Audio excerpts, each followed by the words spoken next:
السلام علیکم ورحمۃ اللہ وبرکاتہ۔ ہنستے مسکراتے پیارے پیارے ہوشیار بہادر سمجھدار ساتھیوں، خوش آمدید، جہاں آپ سنتے ہیں روزانہ رنگ برنگی نئی پرانی ہستی ہساتی سیکھتی سکھلاتی سچی خیالی تاریخی قرآنی مزیدار کہانیاں۔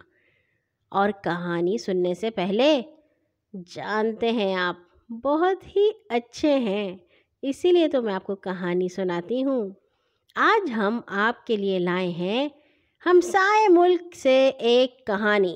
ہمسایہ کون ہوتا ہے؟ جو ہمارے ساتھ رہتا ہے۔ اور بھلا کون کون سے مالک ہمارے ہمسایہ ہیں؟ یہ تو آپ پوچھئے گا کسی بڑے سے۔ میں آپ کے لیے کہانی لائی ہوں آج چین سے، جو کہ ہمارا بہت ہی اچھا دوست بھی ہے۔ کہانی کا عنوان ہے پھر چاند نکلا، اور اسے آپ کے لیے لکھا ہے عمران حسنات نے۔ مسز چن ایک موٹی عورت تھی جو اکیلی ایک الگ تھلگ مکان میں رہتی تھی۔ اس کا اپنے بارے میں یہ خیال تھا کہ وہ ایک اچھی عورت ہے۔ وہ اکثر اپنی سہیلیوں کو بتاتی کہ میں بہت مہربان ہوں، لیکن خود کہنے سے تو کبھی کوئی مہربان نہیں ہو جاتا۔ ایک دن ایک آدمی نے مسز چن کے گھر کے دروازے پر دستک دی۔ وہ بہت غریب تھا، اس کے کپڑے پھٹے ہوئے تھے، بال بکھرے ہوئے تھے، وہ بہت پریشان حال تھا۔ آدمی نے مسز چن سے کھانے کے لیے کچھ مانگا۔ مسز چن غصے سے تلملاتی ہوئی باہر نکلی اور یہ کہتی ہوئی اس غریب آدمی پر برس پڑی، جاؤ یہاں سے، میرے پاس تمہارے کھلانے کو کچھ نہیں، اتنے ہی بھوکے ہو تو خود محنت کرو اور کھاؤ۔ یہ کہہ کر اس نے زور سے دروازہ بند کر دیا، اور وہ غریب آدمی بند دروازے کو حسرت سے دیکھتا رہ گیا۔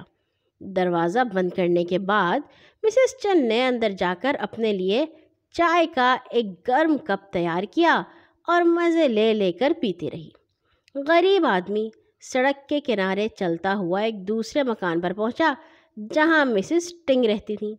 جو ہی مسز ٹنگ کی نظر اس غریب آدمی پر پڑی، وہ اس کی حالت دیکھ کر پریشان ہو گئی۔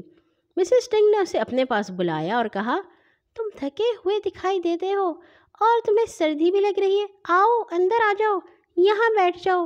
اگرچہ میرے پاس کوئی چائے وغیرہ نہیں ہے، لیکن تم پریشان نہ ہو، میرے پاس ایک روٹی اور 3 خوبصورت سیب ہیں، ایک سیب میں کھا لیتی ہوں اور 2 تم کھا لو۔ وہ آدمی اس عورت کے گھر اندر گیا اور بیٹھ گیا۔ تھوڑی دیر تک ان دونوں نے باتیں کی، پھر مسز ٹنگ اور اس آدمی نے مل کر روٹی اور سیب کھائے۔ تب وہ آدمی کھڑا ہو گیا اور مسز ٹنگ کا شکریہ ادا کرتے ہوئے کہنے لگا، آپ نے مجھ پر بڑا احسان کیا ہے، لہٰذا سورج غروب ہوتے وقت آپ جو کام شروع کریں گی وہ چاند کے نکلنے تک جاری رہے گا۔ پھر اس آدمی نے دوبارہ خاتون کا شکریہ ادا کیا اور اللہ حافظ کہتا ہوا وہاں سے چلا گیا۔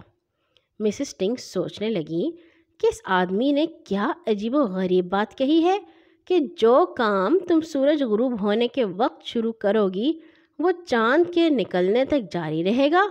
وہ سوچ میں پڑ گئی کہ اس بات کا مطلب کیا ہے۔ پھر مسز ٹنگ کو میز پر ایک سیب رکھا ہوا دکھائی دیا۔ وہ خود سے کہنے لگی، بیچارے نے صرف ایک سیب کھایا ہے، جبکہ میری خواہش تھی کہ وہ دونوں کھائے، کیوں نہ میں اس بچے ہوئے سیب کو ٹوکری میں رکھ دوں۔ اس نے وہ سیب اٹھایا اور بڑی ٹوکری میں ڈال دیا۔ پھر اس نے مڑ کر دیکھا تو ایک اور خوبصورت سا سیب میز پر رکھا ہوا دکھائی دیا۔ یہ تو بڑی عجیب بات ہے، میں نے ٹوکری میں سیب ڈال دیا تھا مگر یہ پھر کہاں سے آ گیا؟ اس نے وہ سیب اٹھا کر پھر ٹوکری میں ڈال دیا اور مطمئن ہو گئی، مگر اس کی حیرت کی انتہا نہ رہی جب اسے میز پر ایک اور سیب رکھا نظر آیا۔ جب وہ سیب ٹوکری میں ڈالتی تو اسے میز پر ایک اور مل جاتا۔ اب مسز ٹنگ سمجھ گئی کہ اس آدمی کی بات کا کیا مطلب تھا۔ وہ ٹوکری میں سیب ڈالتی رہی یہاں تک کہ چاند نکل آیا، اور پھر میز پر کوئی سیب نظر نہ آیا۔ اب اس کی ٹوکری سیبوں سے بھر چکی تھی۔ دوسرے دن اس نے وہ سیبوں سے بھری ٹوکری بازار میں جا کر بیچ دی۔ اس طرح اس کے پاس بہت سی رقم آ گئی۔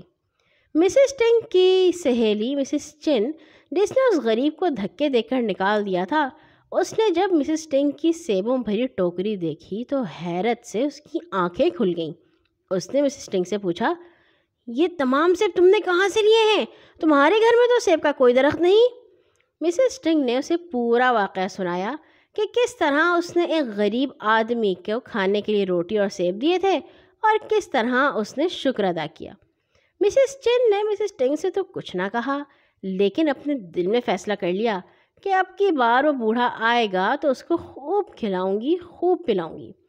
اگلے دن وہ بوڑھا دوبارہ آیا۔ مسز چن اس کو دیکھ کر خوشی سے پھولے نہ سمائی۔ اس نے بوڑھے آدمی سے درخواست کی، مہربانی فرما کر میرے گھر کے اندر آئیں، میں آپ کی خاطر مدارت کروں گی۔ بوڑھا گھر کے اندر آ گیا۔ مسز چن نے اسے پینے کے لیے چائے اور کھانے کے لیے بہت سے کیک دیے۔ بوڑھے آدمی نے بہت سے کیک کھائے اور بہت سی چائے پی۔ تب وہ کھڑا ہو گیا اور مسز چن کا شکریہ ادا کیا۔ مسز چن غور سے وہ باتیں سننے کے انتظار میں تھیں جن کے بعد اسے اپنی من پسند چیز ڈھیروں مل سکتی تھی۔ پھر بوڑھا آدمی بولا، سورج ڈوبنے کے وقت جو کام تم شروع کرو گی وہ چاند نکلنے تک کرتی رہو گی۔ یہ کہنے کے بعد بوڑھے نے اللہ حافظ کہا اور چلا گیا۔ چونکہ مسز چن کے ذہن میں تھا کہ سورج غروب ہونے کے وقت اسے کیا کرنا ہے، اس لیے اس نے 1 شلنگ کا سکہ میز پر رکھا اور کہا، جب سورج غروب ہونا شروع ہوگا تو میں شلنگ اٹھا کر بیگ میں رکھوں گی، پھر چاند کے نکلنے تک سکے اٹھاتی اور بیگ میں ڈالتی رہوں گی، جبکہ آج رات چاند دیر سے نکلے گا۔ اس طرح صبح سے پہلے میں بہت دولت مند ہو جاؤں گی۔ آخر سورج غروب ہونے لگا اور وہ وقت آ پہنچا جس کا مسز چن کو بے چینی سے انتظار تھا۔ سورج غروب ہونے کے قریب ہی تھا کہ مسز چن بے دھیانی میں تیزی سے مڑی، جس کے نتیجے میں وہ میز پر رکھے ہوئے چائے سے بھرے برتن سے ٹکرا گئی اور چائے فرش پر گر کر بہنے لگی۔ اس نے جلدی سے کپڑا لیا اور فرش صاف کرنے لگی۔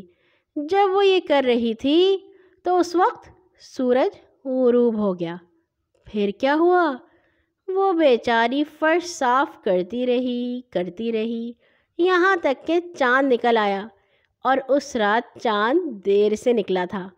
چونکہ اس نے لالچ کی خاطر بوڑھے کی مدد کی تھی، اس لیے اسے اپنے کیے کی سزا مل گئی تھی۔ یہاں ہوئی ہماری آج کی کہانی ختم۔ کل آئیں گے انشاءاللہ ایک نئی کہانی کے ساتھ۔ ہر نماز کے بعد اپنے لیے اور تمام مسلمانوں کے لیے دعا کرنا مت بھولا کیجیے۔ اللہ حافظ۔